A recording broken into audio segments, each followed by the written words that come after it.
Hello and welcome to In the Court of Wenton Knave. Today we are doing You Are What You Is and our journey through Zapperdom. These are only mini reviews. I don't consider them be full reviews because I'm not worthy. This is a great moment in the catalogue.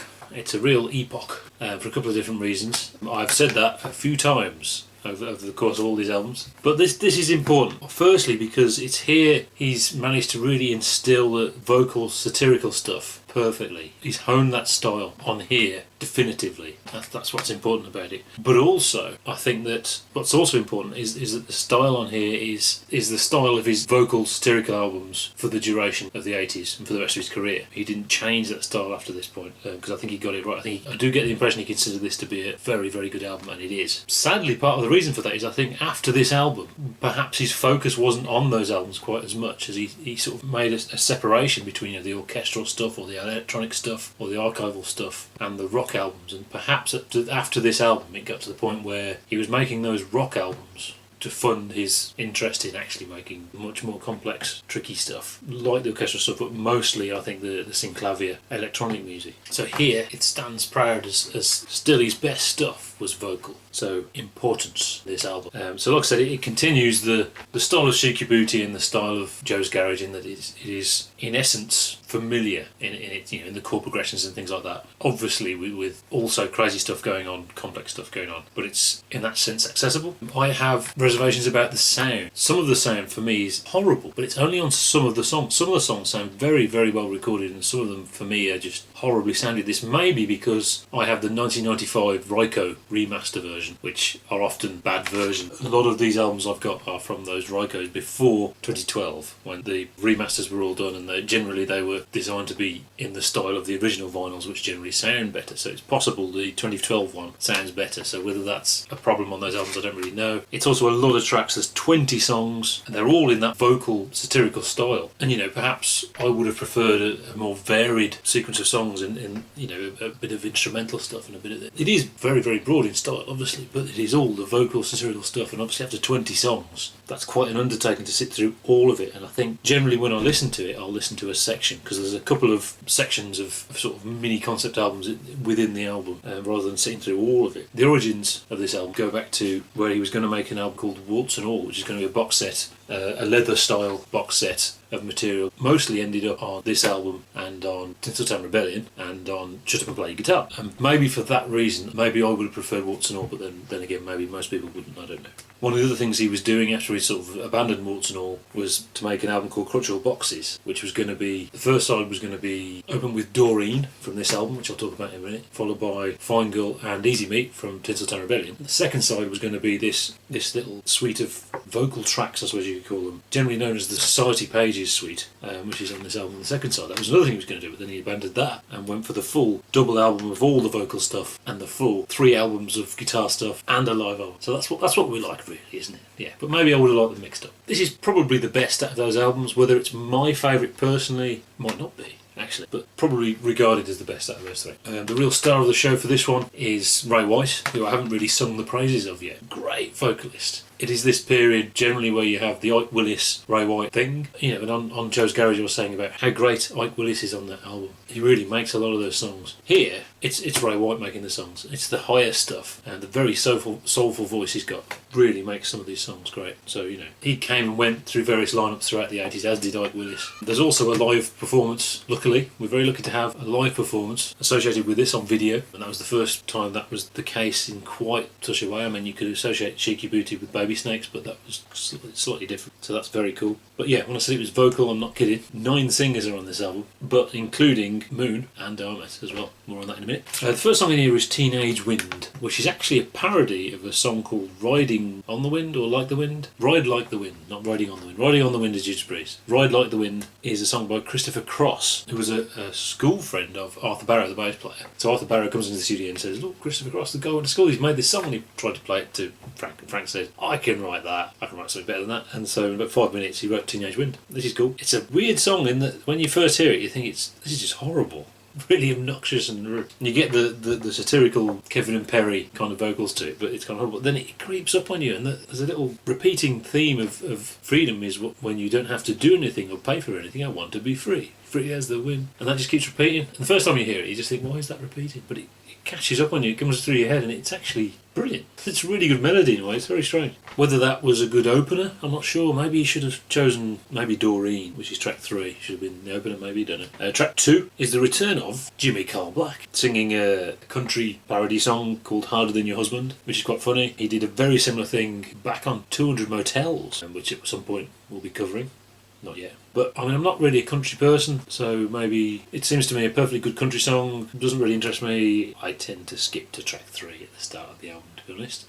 Track 3 is Doreen. I think this is underrated. This is Ray White really showing off his fantastic voice. It's just a doo-wop song. It's simple. There's nothing musically interesting in the really. There's nothing at all. I mean, often with these simple songs, there's something interesting in there, but there isn't anything there. I think that should have been a single because it's just a great song, completely straight and kind of forgotten. It's kind of forgotten. I think it should. The praises of which should be sung more. Like Big Leg Emma as well is another one I really like. You know. Track 4 is Goblin Girl, or actually Goblin Girl, obviously, which is a smutty joke. And after about 2 minutes, it starts to get tired, but you get a reprise of Doreen underneath the Goblin Girl theme, which works really interestingly. It's kind of a traditionally doo-wop thing of them sort of singing together, but at the same time almost avant-garde in its weirdness, you know. Great idea, works very well. Track 5 is the theme from the 3rd movement of Sinister, Footwear. A 3-movement piece that was never performed in entirety. I believe there was an attempt to perform the first movement, but he never got a satisfactory performance of, I think, because it was never released. The second movement appeared on a later album, and there is a fantastic live version on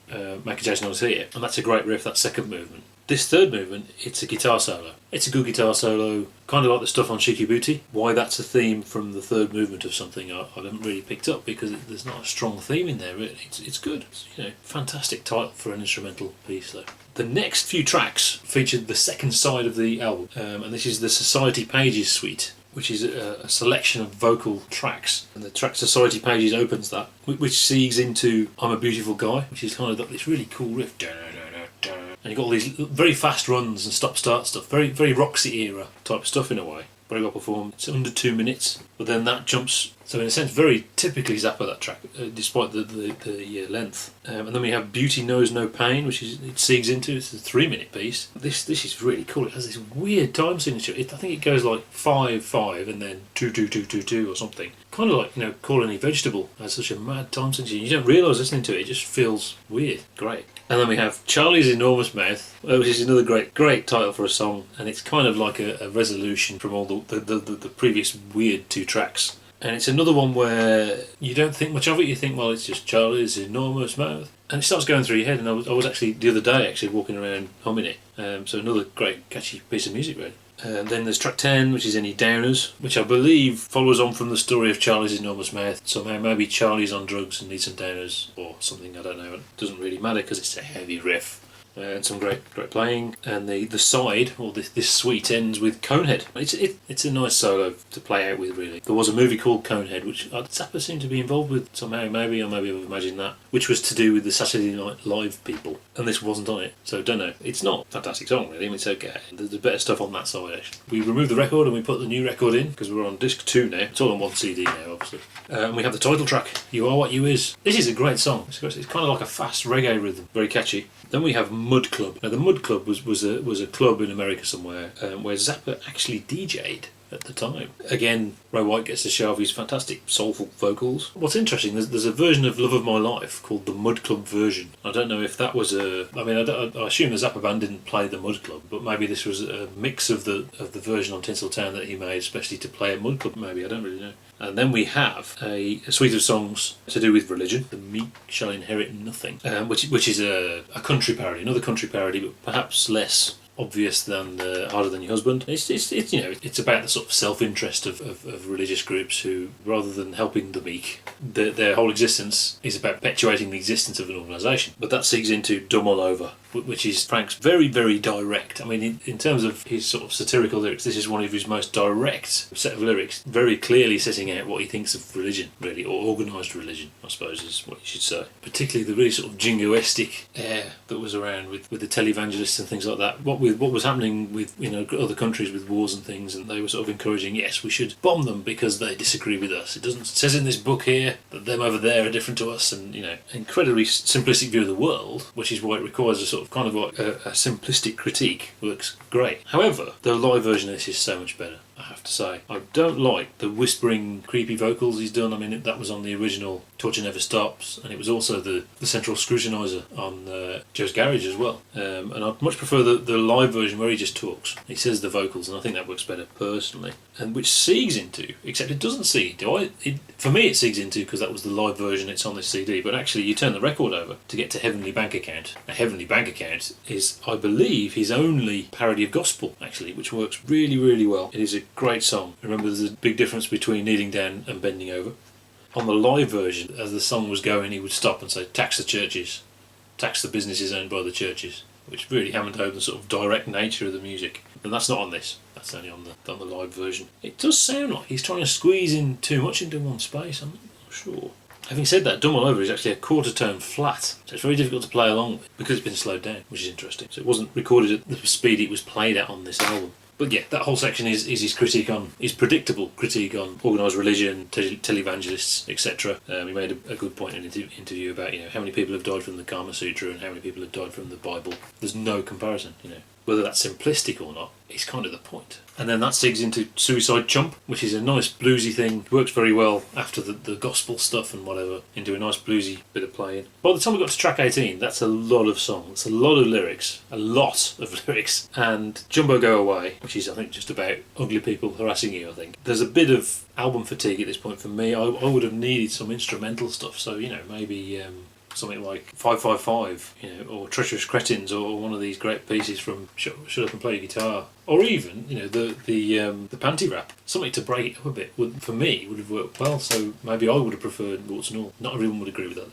Jumbo Go Away, it starts off very traditionally, but actually goes into much more syncopated, fast stuff, very traditional Zappa in that way. So that's cool, but very vanilla at this point. It's vanilla Zappa stuff, not vanilla music, but vanilla Zappa stuff. And then track 19 is If Only She Woulda, great Doors pastiche, actually.